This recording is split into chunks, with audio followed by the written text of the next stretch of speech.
Hello, for this week we're doing some HTML coding, and if you click on the Kahn Academy link in our assignment, it will take you to a page that looks similar to this. You will have to log in and verify your credentials. This is a login to Kahn Academy, and you can use your Google login to do that. Once you get your login all set, you will land at a page that looks like this. You can pick a username if you want. I want you to come down and click on assignments here, or as you can see, there's been an assignment already in your class waiting for you.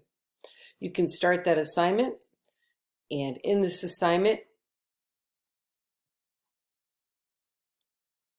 you will see a video that you need to watch, and the transcript for the video is here as well.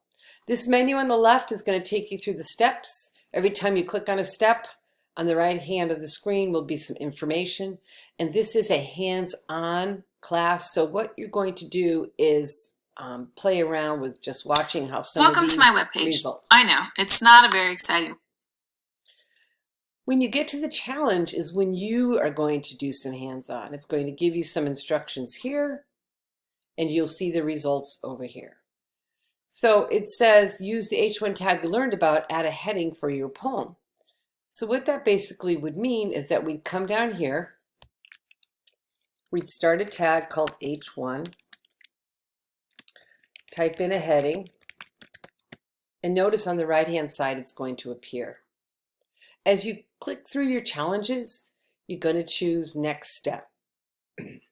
Now the challenges are different than projects. Down at the bottom here, as we go through this, I'm going to keep moving to the next lesson. More challenges. You'll see that there's a project called Travel Web Page. Click on that and you will follow the instructions here. This is a project that will come to me at the end when you say I'm done and you submit it. That's kind of a practice project. The project that I'm looking for you to do is the one called More HTML Tags. And if you look at the instructions, it's this project recipe book is the one that you'll also share with me. And you're going to be applying some of the coding that you learned to do that in this last project. When you're done with the project, you'll see a spin-off which lets you make a copy of your project. If you need help, you have a help button.